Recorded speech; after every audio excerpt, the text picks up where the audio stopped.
Hey guys, welcome back to more malicious compliance stories. In this video, my new boss fired me for being obsolete and accidentally cost the company millions of dollars in a single week. She wanted me gone so badly, she ordered me to remove every document with my signature on it. She had no idea that included the government licenses. Here's what happens when you fire the useless old guy. So I worked at a chemical processing plant here in Jamaica. Not the touristy part with the beaches and resorts, but the industrial areas where we make the stuff that goes into paints, fertilizers, and other products that get shipped all over the place. It's not glamorous work, but it pays well, and I've been doing it for over 3 decades. My official title was Senior Safety and Environmental Compliance Officer. Sounds fancy, right? But in reality it meant I was the guy who made sure we didn't accidentally poison the groundwater or blow something up. In Jamaica, environmental regulations are handled by the NEPA, that's the National Environment and Planning Agency, and let me tell you, they don't mess around. One screw up and they will shut you down so fast, it'll make your head spin. Here's the thing about my job that most people don't understand though. To an outsider, it looks like I just wander around with a clipboard, chat with the workers and drink coffee. But what I'm really doing is listening and paying attention. I instantly know when something is going wrong. But here's the really important part, and this is where the story gets good. So I hold what is called a personalized permit to operate. This is not just some certificate on the wall. In the chemical industry here, the government doesn't just give operating licenses to buildings or companies, they require a specific certified individual to be designated as the responsible party. So my name is on every hazardous waste manifest, my certification number is registered with the Ministry of Health and the Environment, and my signature authorizes the daily startup sequence for the entire plant. Without me physically present and signing off on operations, the plant cannot legally run. Period. I'd been doing this job for 35 years, working my way up from a basic safety inspector to the senior position. I knew every pipe, every valve, every chemical mixture we produced. The workers trusted me because I'd started where they were. Management respected me because I prevented more accidents and regulatory violations than anyone could count. It was a good setup and I was planning to retire in a few years anyway. But then the company got bought out. Some private equity firm from up north decided our little operation would fit nicely into their portfolio. They promised not to change anything, said they just wanted to optimize efficiency and leverage synergies. All that business school nonsense. The local management team was nervous, but the owner was ready to retire and the offer was just too good to pass up on. For the first few months, nothing changed. We kept doing our jobs, the chemicals kept flowing, and everyone was happy. But then they sent down their efficiency expert. I'm gonna call her the boss lady because I don't want to get too specific with names, but let's just say she fit every stereotype of the MBA type who thinks they can walk into any industry and immediately know how to do everything better. She was probably in her early 30s, carried a tablet everywhere, and used phrases like low-hanging fruit and circle back in every conversation. She had zero experience in chemical processing, zero experience with industrial safety, and zero experience with Jamaican regulatory requirements. However, she had charts and graphs and a mission to trim the fat. The first time I met her, she introduced herself and immediately started asking about my productivity metrics. I tried to explain that my job was not really about productivity in the traditional sense, it was about prevention. You don't measure the success of a safety officer by how much they produce, you measure it by how much they prevent. No accidents, no environmental violations, no regulatory shutdowns, but she was not interested in that explanation. What she wanted was numbers. She wanted to know how many tasks I completed per hour, how many deliverables I generated per week. When I told her that my main deliverable was keeping everyone alive and the plant legally operational, she just stared at me like I was speaking a foreign language. Over the next couple of weeks, she started following me around. Not obviously, she would just happen to be in whatever area I was inspecting, tablet in hand and tapping away. I would be checking the ventilation system in the mixing room and she would appear, watching me sniff the air and test the airflow readings. I would be reviewing the daily startup checklist with the shift supervisor and she would be lurking nearby making notes. The thing that seemed to bother her the most was that I spent a lot of time talking to people. See, in a plant like ours, the workers are your best early warning system. They know when something sounds different, feels different, smells different. A good relationship with the floor staff has prevented more problems than any sensor or automated system ever could. But to her, conversation meant I was not working. She also hated that I spoke patois with most of the workers. Now, I can speak perfectly good standard English when I need to. I'm doing it right now, aren't I? But when you're trying to get information quickly from someone who's more comfortable in patois, you speak patois. When you're building trust and rapport with people who have been doing physical labor since dawn, you don't sound like a corporate training video. But she saw it as unprofessional. She actually suggested I should maintain appropriate linguistic standards in the workspace. I suggested she should learn to say more than hello in the language that half her workforce spoke most comfortably. Things came to a head on a Friday afternoon. I was in the main production area doing my usual end-of-week inspection when she approached me with that look that people get when they've made up their mind about something. She said she had been tracking my productivity for 2 weeks and the numbers were unacceptable. She pulled out her tablet and started showing me charts of my movements around the plant, timestamps of my conversations, and calculations of my output per hour. And by the way, guys, I would also call it unacceptable if you don't like the video and post a comment. Just kidding, of course, I really appreciate your support. Thank you so much for watching my daily videos. And if you haven't already, please don't forget to subscribe because sometimes the YouTube algorithm won't show you my new videos if you don't subscribe. Anyway, according to her analysis, I was basically dead weight. I tried to explain again what my job actually involved. I told her about the regulatory requirements, about the certification process, about why experience mattered in this industry. And I mentioned that just last month I'd caught a pressure valve issue that could have caused a serious accident if it had gone unnoticed for another few hours. She cut me off and said she was tired of my excuses.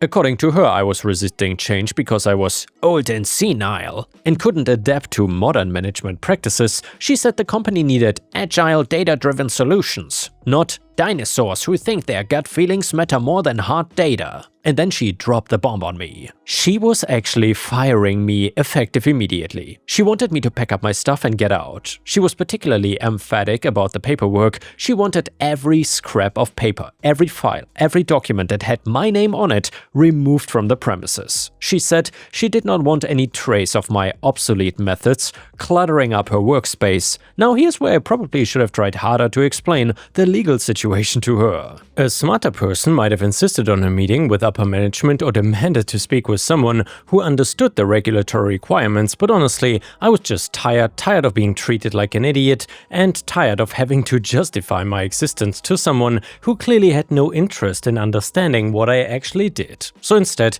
I just asked for clarification. She wanted me to take all the paperwork with my name on it, everything. She confirmed it. Every document, every file folder, every certificate. She wanted the office cleaned of what she called my outdated documentation. She was planning to digitize everything and move to a paperless, cloud-based compliance system. I nodded and went to my office. I started with the obvious stuff like family photos, my personal coffee mug, a few books I'd brought from home, and then I moved to the filing cabinets. I pulled out all the training certificates, the continuing education documentation, the professional development records. Fair enough, those had my name on them, but then I got to the good stuff. The NEPA operating licenses, all issued to me personally as the designated environmental officer for the company. The hazardous materials transport permits, which required my signature for any movement of chemicals off the property. The worker safety certifications that proved I was qualified to supervise operations involving dangerous substances, and of course the best part,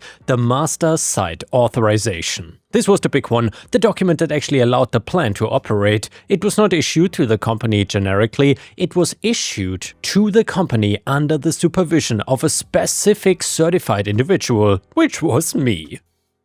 So yeah, I packed it all into boxes. Every license, every permit, every certification that kept the plant legal and operational. Technically, these documents belong to me personally. They were issued in my name to my certification number based on my qualifications and experience. The company had the right to use them while I was employed there, but the actual paperwork, that was mine.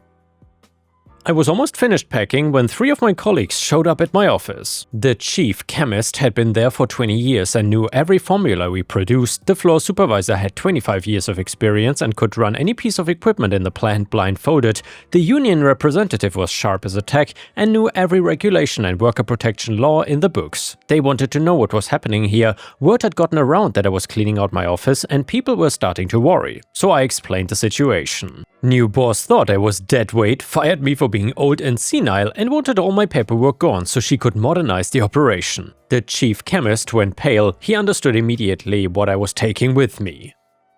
He asked if the boss had arranged for a replacement designated environmental officer. I said no, she was planning to use an app. The 3 of them exchanged looks. The union rep pulled out his phone and started making some calls. The floor supervisor started asking me technical questions about the startup procedures, the emergency shutdown protocols, the chemical mixing ratios that weren't written down anywhere because we had learned them through years of experience. By the time I was ready to leave, all 3 of them had made their decision too. If the plant was gonna operate without proper oversight, they were not gonna be there to take the blame when something went seriously wrong. They went to the boss's office and submitted their immediate resignation, citing unsafe working conditions. The union rep was particularly clever about it. He referenced specific sections of the Occupational Safety and Health Act that made it illegal to work in a facility that was not properly certified anymore. He also mentioned that he would be filing a report with the Ministry of Labor about the safety violations he anticipated would occur once operations resumed without qualified supervision. I left that afternoon with 4 boxes of paperwork and 3 good friends behind me. We all went to the local bar and had a few drinks while we figured out what came next. None of us were particularly worried about finding work. Experienced chemical workers are always in demand and we all had solid reputations in the industry. Monday morning, I was sitting on my porch enjoying my retirement and wondering if I should have handled things differently. But then my phone started ringing.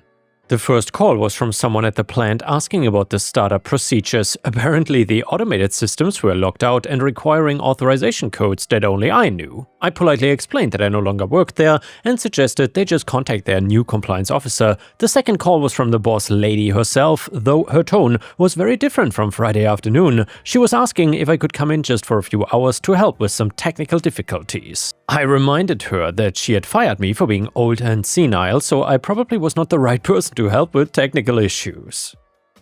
The third call was from someone in the corporate office up north asking very specific questions about regulatory compliance and permit requirements. I referred them to their local management team, and by Tuesday the calls were getting even more urgent. The plant had been shut down for 2 days now, and they were starting to realize the scope of the problem. It was not just that they couldn't start up the equipment anymore, they legally couldn't operate without a certified designated environmental officer on site. And finding someone with the right qualifications and getting them approved by NEPA would take months.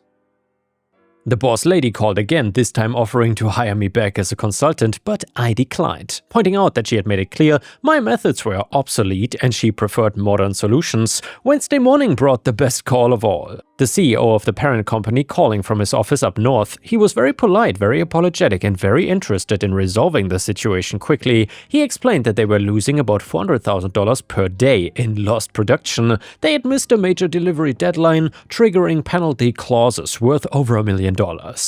The chemicals that were already mixed were starting to degrade because the chief chemist was not there to stabilize them, representing another $500,000 in wasted materials, but the real problem was regulatory. NEPA had gotten wind of the situation, thanks to the union rep's report, and had sent inspectors to the site. When they couldn't find a qualified designated environmental officer, they had issued a cease and desist order. The plant could not restart until they had proper certification in place. The CEO asked what it would take to get me back. I told him I'd been fired for being old and senile, so I assumed they had found someone younger and more modern to handle the job. And there was a long pause.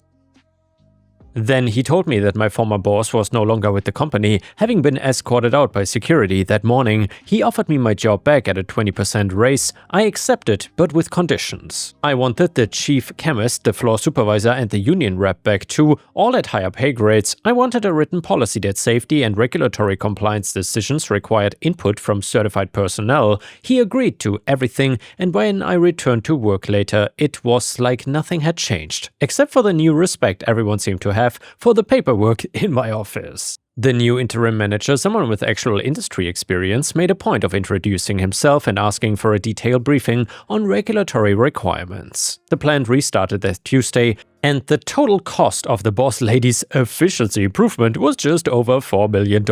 Lost production, penalty payments, waste of materials, legal fees, and the overtime required to get everything back up and running. The funny thing is, she was not entirely wrong about modernizing the operation. We did implement some of her suggestions, just more carefully and with proper input from people who understood the technical and regulatory requirements. So the new tracking systems actually are useful once they were modified to account for the realities of chemical processing work, but the core lesson remained the same. In industries where safety and compliance matter, experience is not dead weight. It is the thing that keeps everyone alive and keeps the doors open. You cannot replace 35 years of knowledge with an app, no matter how pretty the user interface is. I'm still planning to retire in a few years, but now I'm working on a proper succession plan, training someone to take over my responsibilities, documenting the institutional knowledge that is not written down anywhere, making sure the transition happens smoothly when the time comes. Because the next time someone wants to fire the old guy for being obsolete, I want to make sure they understand exactly what they are giving up first. And the next one is a petty revenge story that you don't want to miss. It is titled, "Being the Absolute Worst Boss Does Not Pay Off." So in the year 2003, the company I was working for closed down, so I sought out new employment. I was a machinist by trade with great reputation, so it took me less than a day to get a new job. We will call the new place Spiral because of the specialized tools they made. Anyway, I started out as one of the operators. The place was owner-operated, meaning the owner was there daily. He had a floor supervisor that was actually pretty nice. After I had been there around a year, the owner and super had a falling out and the super left. For whatever reason, the owner, we shall call him Dick, told me I was in charge. A little backstory on Dick: he was in his 60s and had started the company out of his garage. He ended up buying a huge chunk of land and turned it into an industrial park, all the while in his 20s. By now, he was one of the richest guys in the state. He was also the biggest a-hole I'd ever met. He treated every employee like garbage except for me and one other guy. If we dared to talk to each other during work hours, he was screaming at us. My promotion kind of financially trapped me though. Dick would have no problems talking to me though, and he was the braggy sorta rich guy while paying us the bare minimum. During our talks, I learned that he cooked his books. You see, the industrial park was owned by an entity that he created, while Spiral was owned by another. He would always make sure that the park entity charged Spiral enough in rent that it looked like the company was barely staying afloat, and he also bragged that he had taken a bunch of industrial waste and buried it on his property at home because it cost so much less. He made my life hell over the next decade. Always keeping my pay just high enough that I couldn't afford to leave while treating me and my guys like crap. I ended up with a 95% turnover rate on employees. I'm not exaggerating here. We ended up having to go to temp agencies, and towards the end even they refused to send me people. I had to do some careful wording, but my duties ended up swelling to the point where I convinced Dick to let me say that I was the plant manager. This right here was huge. I have no degree from college, but I now had a title and the experience, and I started to look for a job in earnest, and after 6 months I found one for a lot more money with benefits. And yeah, Spiral had none. Now, over my time at Spiral, I had seen everyone that gave them notice be told to leave on the spot, and the company that hired me insisted I give them 2 weeks notice. So I said I would, but I didn't. At the end of my last day, I sat at my desk and sent an email to the head of OSHA and the state's EPA office, 2 men that I'd gotten to know well. I filled them in on all of the violations that Dick had disclosed. I also sent an email to the state's attorney about the books. I left my keys on the desk with a paper under them that simply read, "I quit." I never found out if the state's attorney went anywhere, but the contact at OSHA let me know the company ended up with $150,000 in fines for some willful violations, and the guy from the EPA dug up half of Dick's property before he admitted to where he buried the waste. Last I knew, he ended up in jail. And now let's move on to the next story. It starts like this. Am I the jerk for taking legal action against an HOA president who stole my electricity and tried to force me to join their association? So I, 42 male, own a house on the outskirts of a city in the Philippines. My property has been in my family for 3 generations. My grandfather built this house in the 1960s and I inherited it from my parents. About 2 years ago, a developer bought the land next to mine and built this fancy gated community. They called it Golden Heights Estates, which is not a real name. But that is when my troubles began, mainly in the form of their HOA president, who I will call Karen. The first time I met Karen was when she showed up at my gate in her huge SUV, wearing clothes that probably cost more than my monthly salary. She had this fake evilish smile plastered on her face. "Hello, I'm Karen, president of Golden Heights HOA. We are updating our community guidelines, and since your property is adjacent to ours, we would like to discuss your integration into our association." I politely explained to her that my property predated their development and I had no interest in joining their HOA. Well, let's just say she didn't take it well. "But surely you understand that your rustic property affects our community's aesthetics, right? We got strict standards to maintain property values. Many of our residents are OFWs who invested their life savings here. And I think Ripe Stars OFWs are Filipinos that work abroad and send money back to the Philippines, something like that." I answered, "I understand, but my answer is still no. My house has been here for over 60 years, long before your development even existed." Her smile tightened. "We'll see about that." Over the next few months, I started getting letters about my so-called violations. Apparently, my mango trees were too tall, my gate was not the approved style, and my chicken coop was unsightly. I ignored them all since I was not part of their HOA, but then I noticed something odd about my electricity bills. They kept getting higher and higher even though my usage had not changed. I work in construction management, so I know a thing or two about utilities. One weekend I decided to investigate, and what I found made my blood boil. Someone had tapped into my power line near where it connected to the main grid. The connection was hidden behind some bushes, and it led straight to the HOA's guardhouse and their fancy entrance gate with all its lights and security cameras. I took photos and videos of everything and then called Meralco, our power company, to document the theft. The technician who came out confirmed it was an illegal connection and documented everything officially. The next day I went to confront Karen at the HOA office. She was sitting there like some queen on her throne, barely looking up from her phone. "Yes, what is it?" "I found the illegal connection to my power line. I want it removed immediately and I want you to pay for all the electricity you've stolen." She laughed, actually laughed in my face. "Oh, don't be dramatic. Your property benefits from our security measures. Besides, as the wealthiest development in this area, we got certain privileges. You should be honored to contribute to our community's safety."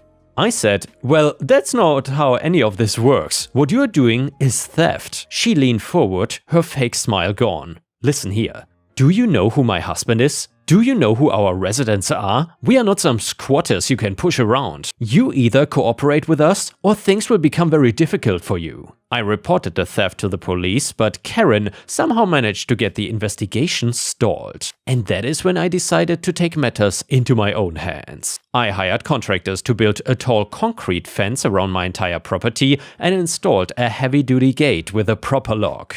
I also had security cameras installed covering every angle. The day after the fence went up, Karen showed up with 2 police officers screeching about how I was denying access to an important person, aka her. "This man is endangering our community," she yelled. "He built this illegal fence and is preventing me, a VIP, from accessing necessary utilities." The older police officer looked at my property papers and then at the photos of the illegal electrical connection I discovered. He turned to Karen with the most beautiful look of disdain I've ever seen. "Ma'am, this is private property. The owner has every right to fence it. And based on these photos, you've been stealing his electricity. Would you like to file a formal complaint? Because he certainly could file one against you." Karen's face went through about 5 different colors. "Do you know who I am? I will have your badge for this. This is unacceptable." The younger officer couldn't help but smirk. "Ma'am, please calm down or we will have to take you in for disturbing the peace." And that is when I decided to really teach her a lesson. I worked with Meralco to calculate exactly how much electricity they had stolen from me over the past months. Then I had my lawyer draft a formal demand letter including back payment for all stolen electricity, costs for removing the illegal connection, installation costs for my security measures, legal fees, and of course damages for harassment. The total came to just over $8,000, aka 450,000 pesos. When Karen received the letter, she stormed over to my house again, this time with her husband in tow. He was some kind of businessman type in an expensive suit. "This is extortion," she screamed through my gate. "We will sue you for everything you have." I calmly replied through the intercom I had installed. "Please feel free to explain to a judge how you illegally tapped into my power line." Her husband actually looked at the documents that she was waving around and went pale. "Karen, shut up, get in the car now." "But honey, now." The next day, I received a visit from one of the other HOA board members, a much more reasonable woman named Monica. She looked embarrassed and said, "Sir, I want to apologize on behalf of the board. We had no idea Karen was doing this." She told us that she had arranged a proper utility connection with the city. So it turned out that Karen had been pocketing the money that was supposed to go towards their utility bills. She had been stealing my electricity for months while collecting fees from residents for infrastructure maintenance. The HOA held an emergency meeting, Karen was removed as president, and they agreed to pay my demand in full to avoid a lawsuit. She was also required to repay the HOA for all the money she had embezzled from them. Last I heard, Karen and her husband had to sell their house and move. Apparently, they could not afford to stay in the community after paying back everything they owed. The new HOA president is actually quite nice. She even asked permission before trimming some branches from my mango tree that hung over their wall. But here is where I might be the a-hole. Some people, including my sister, say that I went too far. They say I could have just accepted a smaller payment or worked out a payment plan that would not have forced Karen and her husband to sell their house. They say that I've embarrassed her family and ruined their reputation in the community. I say she brought this on herself by stealing from me and trying to bully me into submission. But maybe I could have been more lenient. So, Reddit, am I the a-hole here? And yeah guys, let me know in the comments what you think about this one. Do you think OP was being the a-hole here to this totally innocent Karen or not? I would say OP was definitely not the a-hole, he did everything right. But honestly, I would have instantly tried to sue Karen for what she did here. You should not let anyone steal your electricity. OP further said, so some people are asking about the actual numbers. Over 8 months they stole approximately 180,000 pesos worth of electricity. The rest of the demanded amount was for the security measures I had to install, 150,000 pesos, legal fees 70,000 and damages 50,000.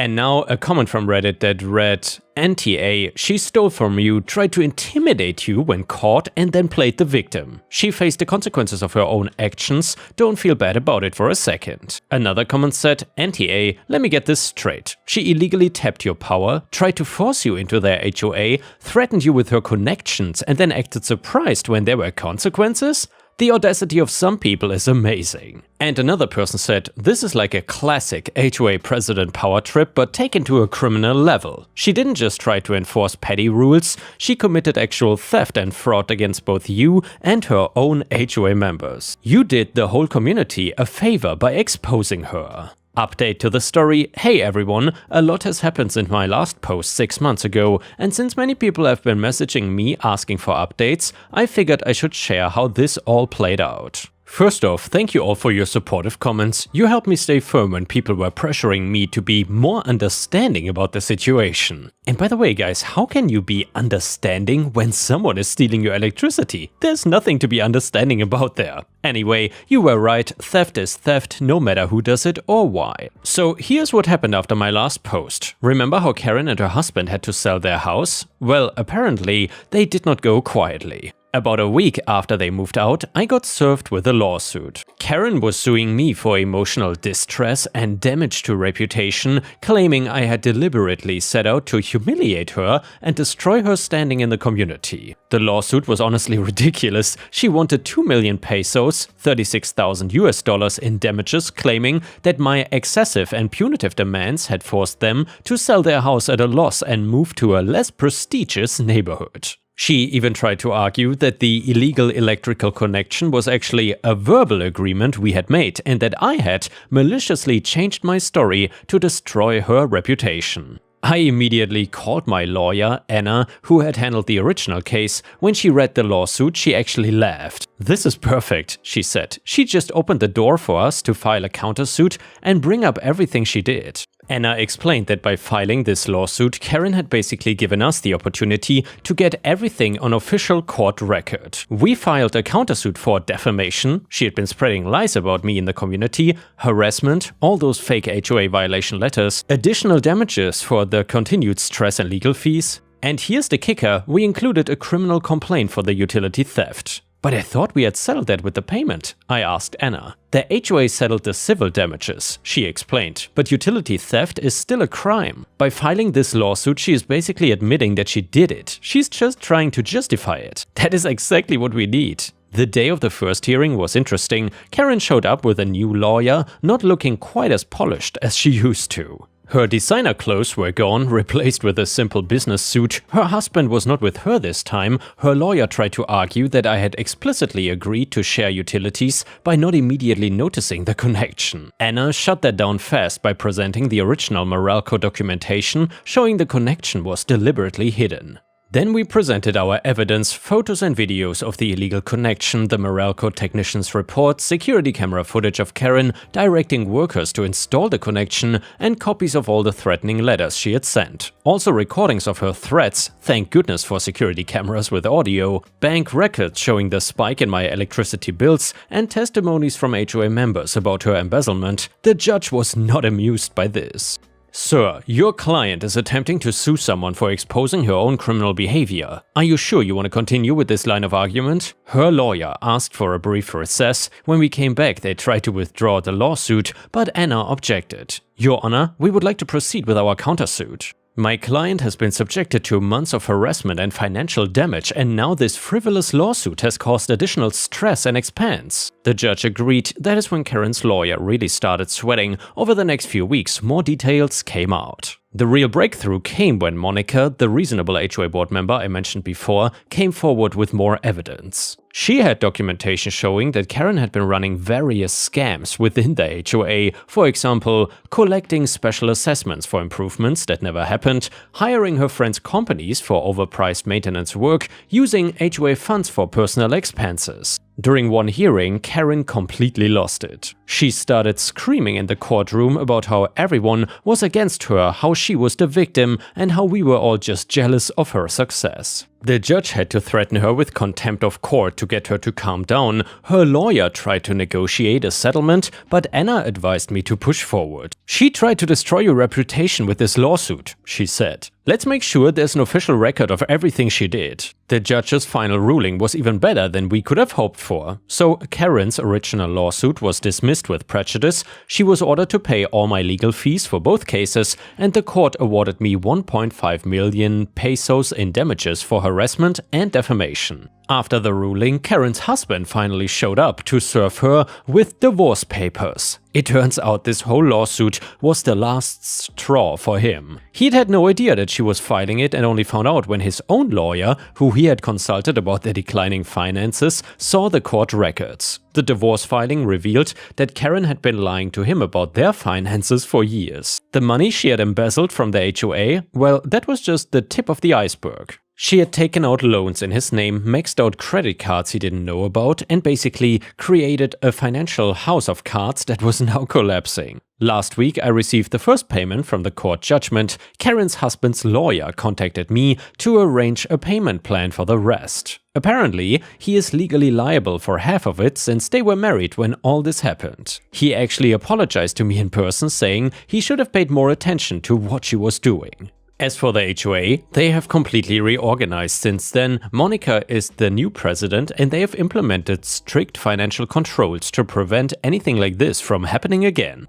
They also hired an independent auditor to go through all their books. The funniest part though? My property value has actually gone up because of all of this. Apparently, having a well-documented case of standing up to HOA overreach makes a property even more attractive to buyers who don't want to deal with overzealous associations. Karen is now living with her sister in a different city. I heard she tried to join their subdivision's HOA board, but was rejected when they googled her name and found news articles about our case. Sometimes karma works exactly as it should.